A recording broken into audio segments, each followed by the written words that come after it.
Mitos atau fakta? Mitos atau fakta? Selamat datang di mitos atau fakta. Silakan komen. Komen.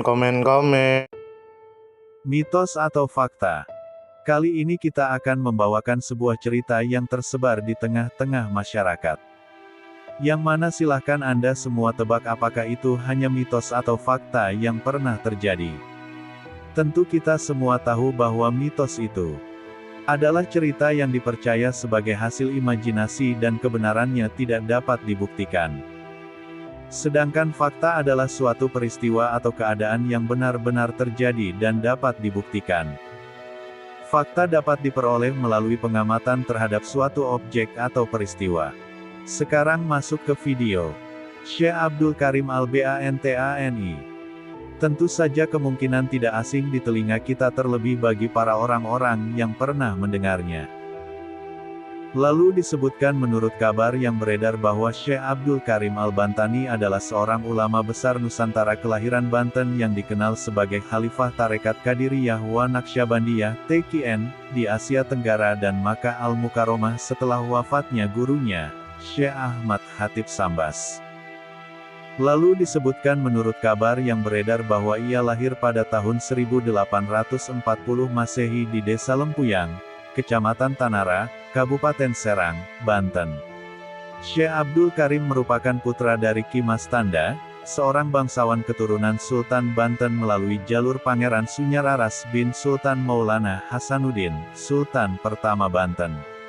Silsilah lengkapnya adalah Syekh Abdul Karim bin Ki Mas Tanda bin Ki Mas Ruyani bin Ki Mas Ahmad Mata bin Ki Mas Ali bin Ki Mas Bugel bin Ki Mas Jamat bin Ki Mas Janta bin Ki Mas Kun bin Pangeran Sunyararas bin Sultan Maulana Hasanuddin.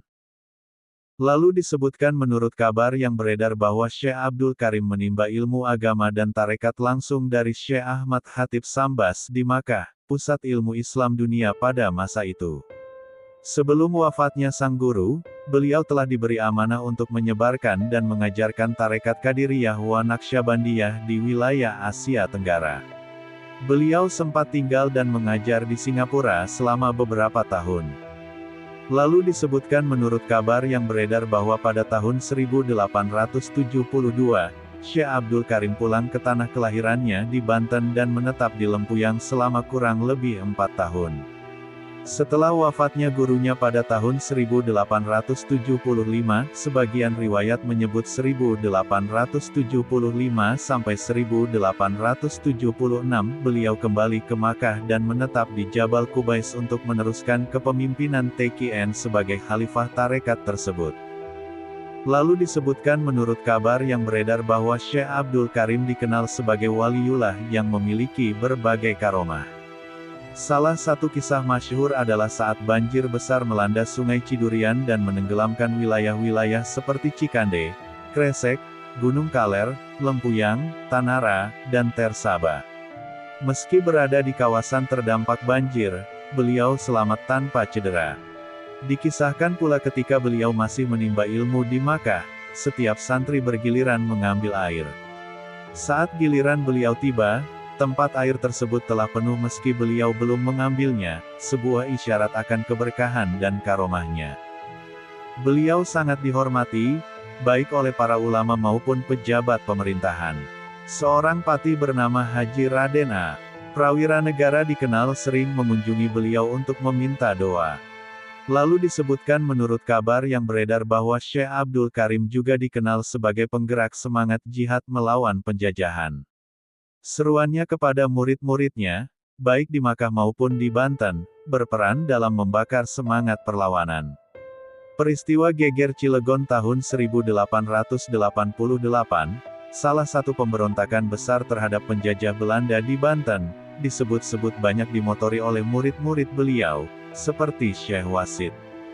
Lalu disebutkan menurut kabar yang beredar bahwa Syekh Abdul Karim memiliki ribuan murid yang tersebar di Nusantara dan luar negeri. Di antara murid-murid utamanya dari Indonesia adalah 1. Syekh Asnawi Caringin, Banten. 2. Syekh Tolha, Cirebon. 3. Syekh Kolil Bangkalan, Madura. 4. Syekh Marzuki, Tanara. 5. Syekh Sazeli, Kaloran, Serang. 6. Syekh Abu Bakar, Pontang. 7. Syekh Tubagus Ismail, Gulacir. 8. Syekh Asnawi, Bendung. 9. Syekh Abdullah Mubarak Suryalaya, Tasikmalaya, dikenal sebagai Abah Sepuh. 10. Syekh Tubagus Muhammad Falak Pegentongan, Bogor. 11. Syekh Muhammad Amin, Lombok. 12. Syekh Muhammad Sidik, Mataram.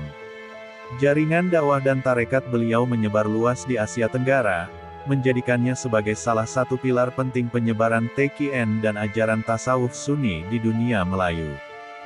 Bagaimana menurut Anda semua? Apakah cerita di atas adalah mitos dan cerita sebelum tidur atau memang fakta?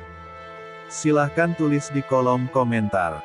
Note: kami bertanya kepada Anda yang mendengar dan melihat video ini.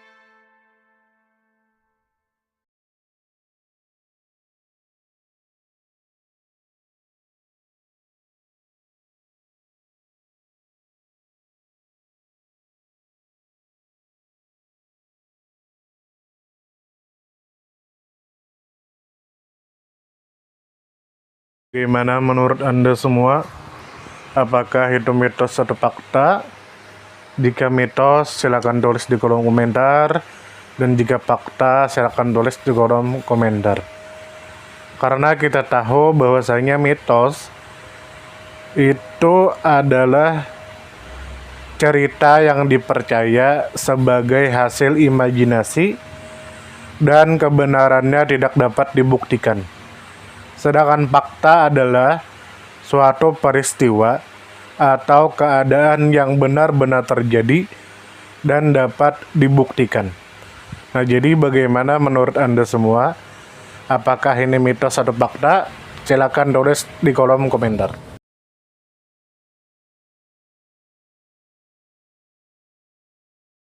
Tidur, tidur, tidur, tidur.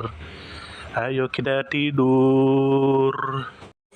Mitos atau fakta? Mitos atau fakta? Selamat datang di mitos atau fakta. Silakan komen. Komen.